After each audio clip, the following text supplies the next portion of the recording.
This is the Demystifying Mental Toughness podcast, hosted by David Charlton, and you're listening to this podcast to help you build your own mental toughness, or so that you can support other people or your clients better. Either way, you will learn more about developing this plastic personality trait that all but guarantees that you will perform better and lead a more prosperous life.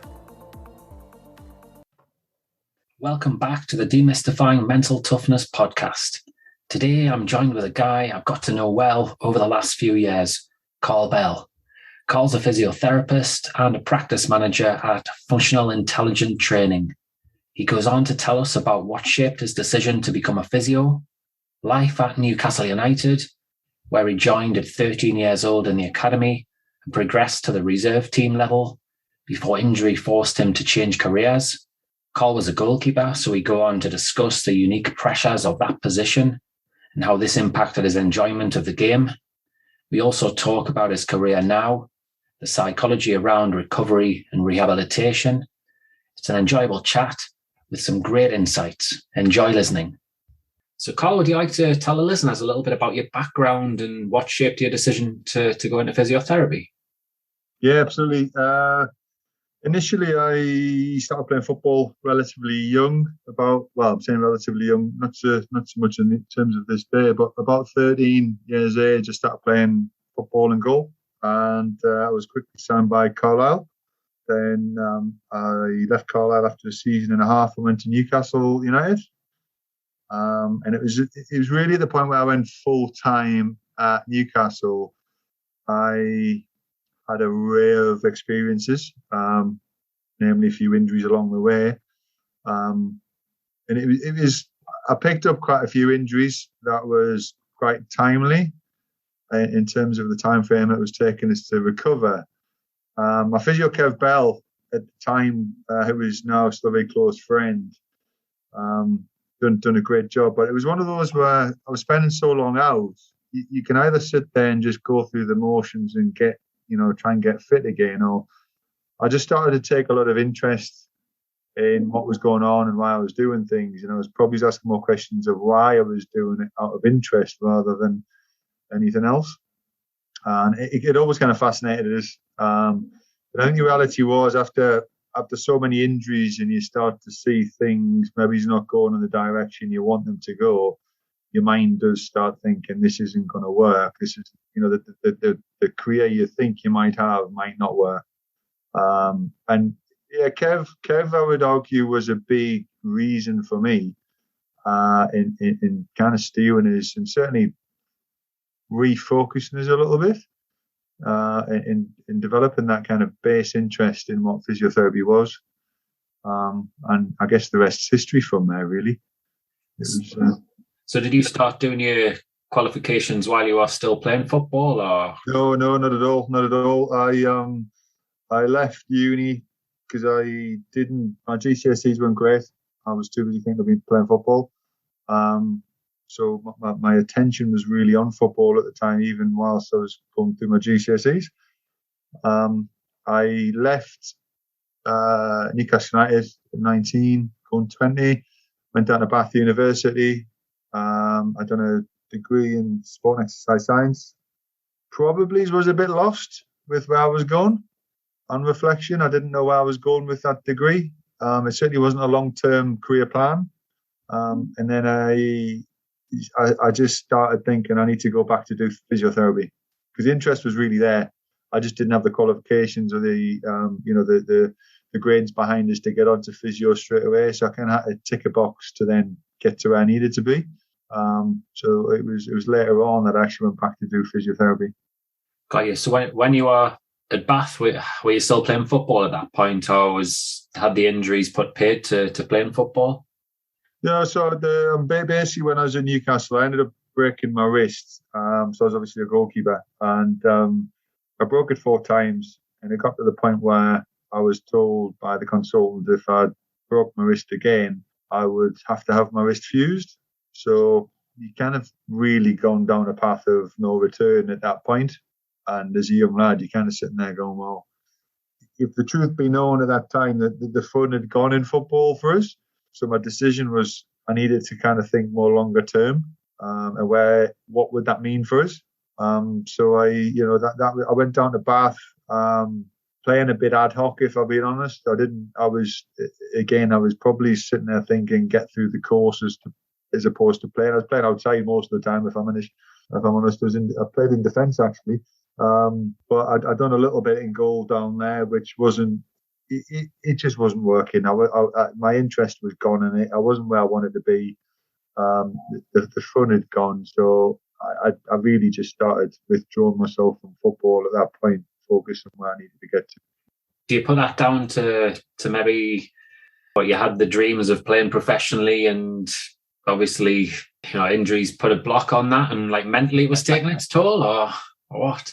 It's funny, Dave, because like the thought of becoming a footballer as a young kid is obviously very exciting, but not many people get the opportunity to be in that position. And I think having the hindsight or the benefit of hindsight and time to reflect, because I think as a kid you don't understand your emotions very well. You don't understand why you're feeling the way you feel, and it's only as you get a bit older that you start to sometimes understand that. So for me, when I was at Carlisle, I enjoyed my football. But the reality is, as soon as I went to Newcastle, I got very serious very quick, and I didn't really enjoy it. The fun was taken away from us. I become scared of making mistakes. I think as the position of a goalkeeper, you'll understand, it can be quite lonely. I was scared of making mistakes. We've chatted before in the past about visualization. I was definitely the person that would visualize everything going wrong and what was going to go wrong rather than what could go right and how things was going to pan out. So then that kind of was a bit more of a catalyst for us being scared to play, scared to get on the ball, scared to express yourself. So that eliminated the fun. I had, along with the injuries on top of that, it was just not a very enjoyable experience for us, if the truth be known. So it was I wouldn't say it was a relief when I was let go, but I knew it was an end of feeling the way I was feeling. There's an element of guilt where you go, your parents have invested a lot of time and effort to help you get where you want to be, and where you think you want to be actually wasn't where I wanted to be. I wasn't enjoying it. Mm-hmm. So the fun element was certainly gone. So getting back to the question, it's difficult to pin it on one thing, but I think it was an easier acceptance walking away from it, less because of the injury, but more because of the lack of enjoyment. Yeah, and the way I was feeling. No, that makes sense. Yeah. So I'm guessing. Obviously, I'm a sports psychologist that help people with that sort of thing, about performance anxiety and worrying about mistakes. I'm guessing that sort of support wasn't really there at that point, because you're talking, nearly 20 years ago? Or? Oh, yeah. I mean, listen, the support wasn't there at all. It was a case you make a mistake, you get shouted at, you get abused, you get shouted at. And it's difficult because, again, it's the benefit of hindsight. But having been in different environments, and you see the way a professional organisation was teaching young children at the time, or kids at the time, because effectively that's what we are still at 16, compared to what we see now, I suppose, in Royal Marines, for example, I had a very different experience of how things was taught. And I certainly witnessed other players experiencing similar things. So it was the man management of a young child, I think, or children, has to be very delicate, and accepting that they've come from all different walks of life, maybe. And sometimes, you do need to kick up the bum, but then there's sometimes that person actually, you need to understand why are they doing that. I went from playing football for England at under 15s to being petrified of playing by the time I was 16. So the two spectrums and the two levels is, there's a stark comparison there. And to me, I guess it's the physio side. You want to know why. You always want to know why something happens. But yeah, it was a learning curve, if anything. You obviously mentioned about being a goalkeeper as well, and the last line of defence, the pressure there. Do you want to just share with us the unique pressures of goalkeeping then? Yeah, I think it's a very individual experience, that one, David. I think, depending on the mindset of the goalkeeper, would very much depend on how they perceive the pressure. For me, I was petrified. You could speak to another goalkeeper and they may very well give you a different response, but I think it's very much based on confidence. I think you can train immensely hard in training, but it's that one mistake in the game you might get well remembered for, and then it sticks with you. A mental battle of making sure it doesn't happen again, making sure you don't let the team down again. But for me, it was always the visualization element for me was probably the most negative element. I'm quite a harsh critic on myself still now. So back then I didn't really know how to deal with it because I didn't understand it. I think you talk about players having an element of arrogance. I think you have to have an element of arrogance in your own ability. The reality is it is a lonely position. Outfield, you've got another 9 players around you to look after you. And that goalkeeping position is very specialist and unique. It can be great, but it can be terrifying at the same time. I suppose your support system as a goalkeeper, in a way, is your fellow goalkeepers and your goalkeeper coach. But then at the same time, you're competing against those goalkeepers as well. Yeah. So the goalkeeping union is a very unique friendship, should we say, but also, they're enemies at the same time. They want to be where you are. If you're not playing, they're playing. The reality is they become good friends with them. In cases, your best friends. But at the same time, you've got to kind of be a bit ruthless with it. But if I'm being honest, certainly, back end of the second year, third year at Newcastle, I was gone mentally. It was just, wasn't fun. I was quite happy to sit on the bench based on the fact I was scared of playing. Knowing what you know now, how would you have helped that younger Carl? I think coaches, or I hope coaches, are a lot more in tune with the mental, or the sports psychology of sport, and certainly with goalkeepers. I think if somebody was there to help me process my emotions and what I felt, and why I was feeling it, and then what I could do about it to kind of eliminate that or eradicate that, it would be a big help in stopping the fear, I suppose. Simon Smith was my goalkeeping coach in Newcastle. He was amazing. He was probably the one person that understood us, but I still don't think he understood a 16, 17-year-old goalkeeper's mindset at times. But then again, if you don't verbally, express those problems or those concerns, you can only do so much, can't you? But I would like to think the sports psychologist's role within any youth system has become more important to allow them to cope. Because the reality is those mental, if you want to call it mental health or not, Dave, those problems still exist with players once they leave the game.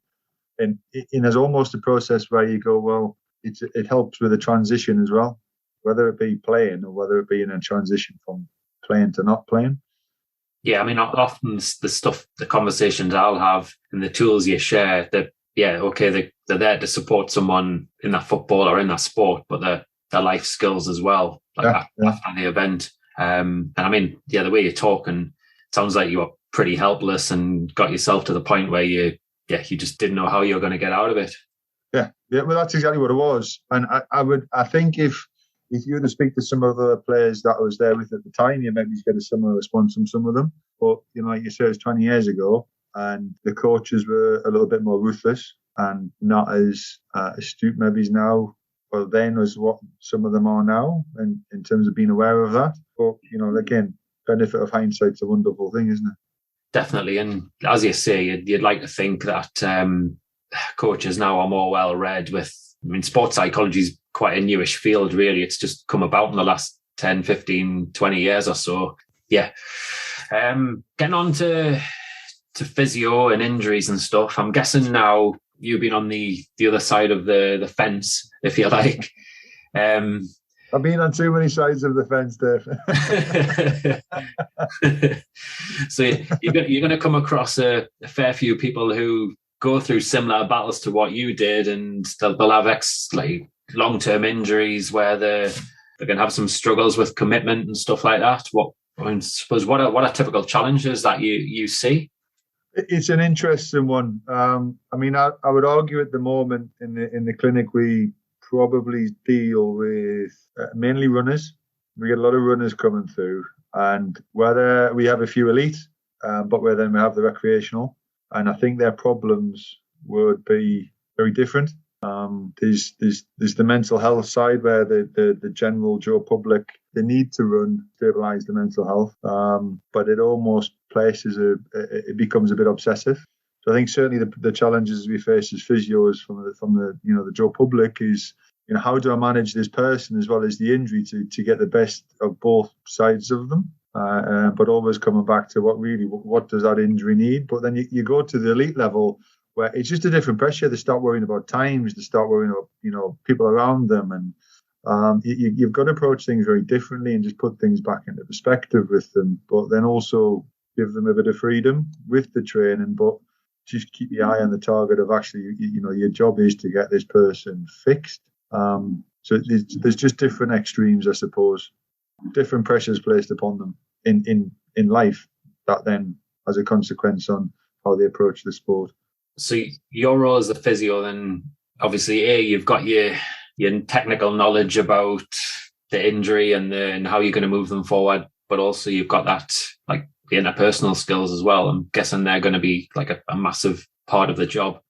Yeah, I mean, listen, I guess I fall guilty of it at times. That if you know what it's like, if you had a bad day, you're getting some professional people coming through to the clinic. They've had a bad day. Sometimes they need that regular run and a regular endorphin kick just to stabilize things mentally. But actually, that injury might not be capable of withstanding some of the tasks they want to do. So it's a fine line that you've to go back to runners. They don't like being told not to run. You'll probably never see them again if you tell them not to run. But I think as a runner myself now, I certainly understand that. So it's quite often, it is normally a bit of a last resort if that's what we've got to come to. But you generally find that the buy-in with that is great if we can keep them going a bit. So yeah, it's challenging. We've got to deal with them as a person and then kind of separate actually what the injury is as a problem as well, and then put a plan together of how you get there, well, the quickest and safest way possible. So typically, you're going to be setting short-term goals with them to help move them forward. Yeah, I think the biggest thing they have to understand is why. That if you're giving them something to do, why are you giving them that? What change do you expect to see?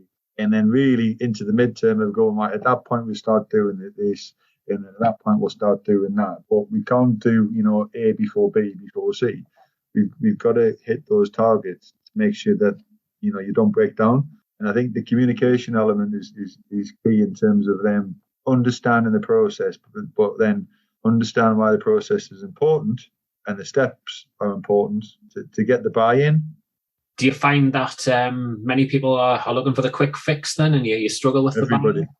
Everybody wants fixed yesterday. Yeah, absolutely. It's there's the interesting thing. I would say is, we get people that's never been injured before, and you'd argue they're very lucky. It's certainly for the active population to have never really had a proper injury before, and sometimes going into your mid-30s, it's quite abnormal. So it's almost more difficult controlling those because it's very much the unknown for them. They've got nothing to draw back on previous memory or previous history. And you kind of almost have pre-expectations once you've experienced it. So those can be more challenging at times. So it's interesting. Yeah. Yeah, I'm guessing. Yeah, it's fine. I'm guessing Google can be a problem as well these days. Oh, Dr. Google, he's a marvelous. He's a wonderful creature. Yeah, it's quite often I'll always ask them when they come in, what do you think you've done? Because sometimes they're coming for an additional opinion, a second opinion. Sometimes, I've looked at what they've seen on Google, because the element of what they've seen on Google, or that additional opinion from somebody else, I think it depends on it. As a clinician, you've got to be careful how you put it across. Quite often what we'll see, those people are already kind of catastrophizing a little bit about things, and they've always, some of them may have already developed a little bit of fear avoidance around things because of what they've read or been told, and sometimes that's not always true. So we got to try and reassure, empower them but then educate them at the same time. I like that. I'm writing down a few little things here as we're going just to test you out a little bit. So, just go easy on us. Yeah. So you mentioned about catastrophizing there, right? So obviously you're going to come across people who are having some struggles there. They're going to feel helpless, they're catastrophizing. So how does a bloke who was in the Marines get those soft skills out there when you talk about reassuring them and empowering them? Do you know what it is?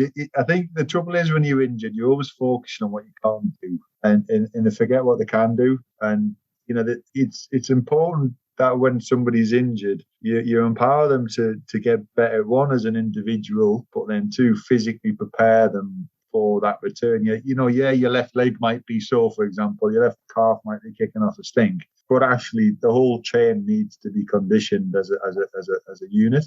So there's still plenty they can do and plenty to focus on. So you just got to kind of, you got to refocus them and reassure them that actually, they are going to be fine. Yeah, it might take a few weeks, but actually you will return a stronger person because, you're almost enforcing a little bit of rest from, say, running at time. But then it gives you that time to build on the additional weaknesses they have. And I think once they understand that, well, certainly they appreciate it, but then that understanding and engagement is a bit higher. So typically, like how long are the average sessions that you would an average program with yourself? Because I know obviously where you're set up, you've got strength and conditioning coaches to take people forward on the next level as well, haven't you? Yeah, so it's we're kind of fortunate with where we are because we've got a large gym with some highly accredited strength and conditioning coaches to refer to, certainly in the later end stage of rehab. But for myself, obviously how long does a session last is very specific or dependent on how irritable the injury is or what we can do with them. But typically, sessions are 50 minutes long, and a large part of that is normally in the gym. And I'll be honest, I don't spend too much time on the bed. There's certainly a place for the manual therapy, but it's not going to get that person in a position to be ready to prepare them to get back to their sport. You guarantee there's going to be a bit of a shortcoming if that is the case. But, I think the biggest thing is for those, the only with us for like an hour, like you say, 50 minutes, an hour of the day, 1 day a week, is really what they get them doing at home is the big thing. Or if they're not into the gym with the S&C coaches, we've got to give them something. People have got busy lives and they'll disengage really quickly. They'll deprioritize things fairly quickly because there's other stresses. If you give them, a list of 6 to 10 exercises, it's just not going to happen at home. So give them something short and punchy. They're going to be able to achieve. It's not too much of a time constraint, but you also know that you're going to get a result from. If you ask them clearly at the start of a session, how long can you give me at home? If they say an hour, I'm taking it back to half an hour, is the reality. If they say half an hour, I'm probably thinking 20 minutes because I need them to engage with it. So I get 3 exercises done well for a couple of weeks. I know I'm going to get a response rather than banging my head off a brick wall trying to get them to do 10 and they're not doing any. Yeah. No, that makes sense. So in a way, that going back to when you were talking about empowering them, you're asking good questions for them to sort of, in a way, take control of the program as opposed to you just setting it, because if you do it that way, then they ain't going to do it. Absolutely. Yeah. You ask the questions from the patients to get the answers you want to allow you to program effectively for them. I think if you try to program for them without engaging them or reasoning with them, you're just banging your head against the wall. Yeah. It's not successful, in my opinion. Yeah. Others may disagree. Makes a lot of sense, that does. So yeah, we're coming to a close.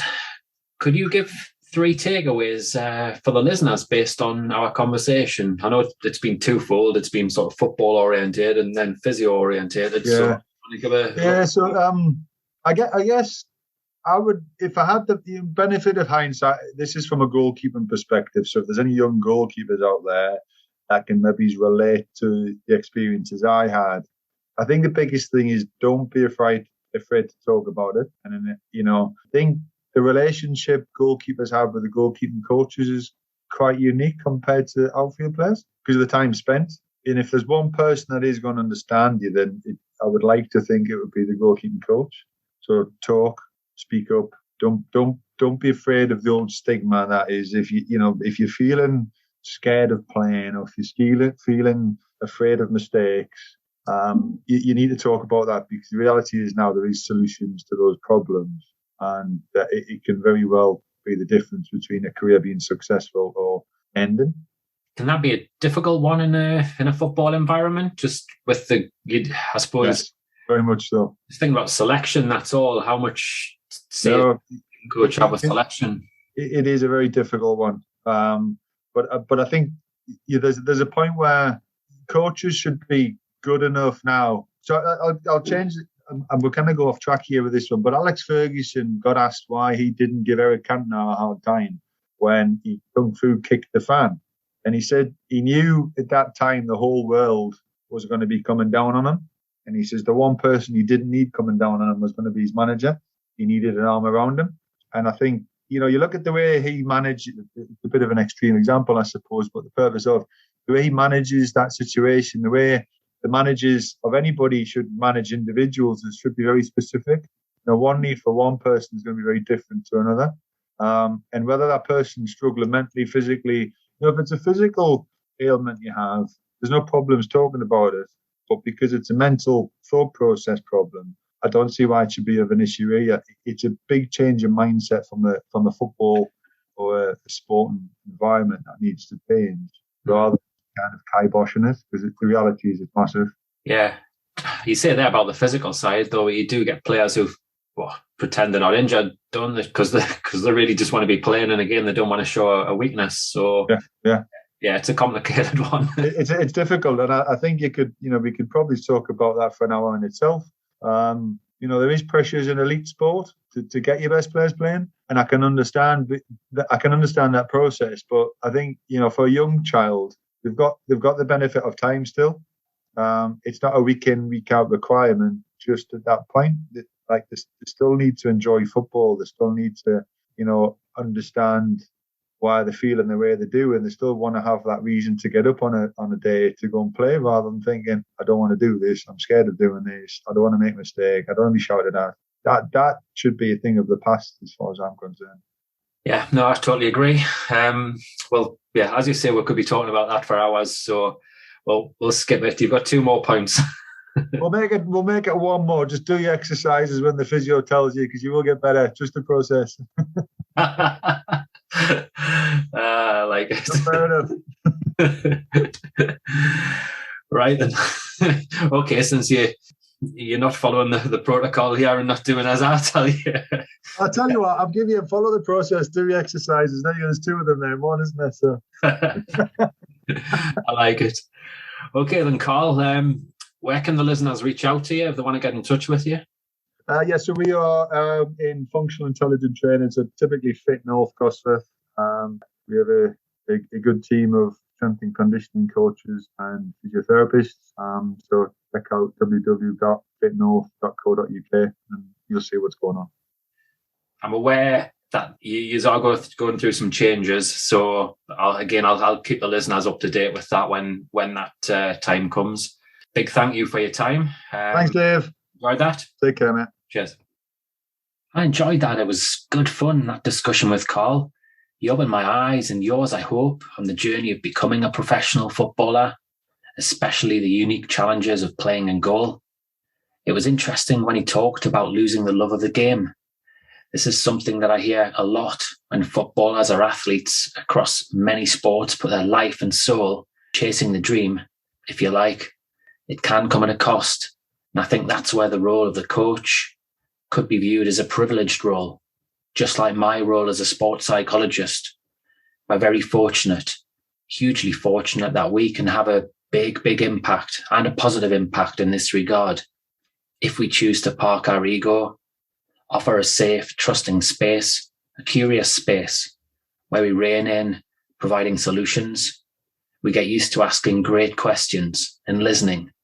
This can be really, really powerful for the client and help them work through difficulties rather than them expecting fast miracle solutions that are merely sticky plasters over a large wound And as a psychologist, we're taught these skills in our training and are always updating our knowledge through CPD.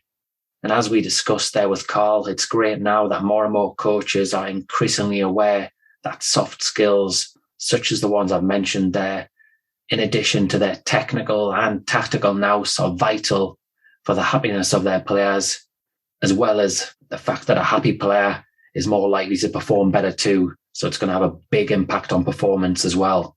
And clearly, these soft skills are something Carl recognises as an important part of his work as a physiotherapist too. And this really is at the heart of developing mental toughness in individuals, aiding their self-awareness so that they become better decision makers when they're faced with pressurized events, be that a short-term injury or a long-term injury, or a performance problem on the pitch or the course, or a lifestyle problem off the pitch or course, or even a problem in their workplace. If you enjoyed this episode of the Demystifying Mental Toughness podcast with David Charlton, do check out my website, sport-excellence.co.uk, and my online sports psychology resources. The Sport-Excellence website has essential resources for anyone looking to build their own mental toughness or the mental toughness of their athletes or teams, or if you want to achieve peak performance more often or optimal functioning. The Sport Excellence website has everything you need to keep moving forward and thrive. So go on, head over to sport-excellence.co.uk to find out more.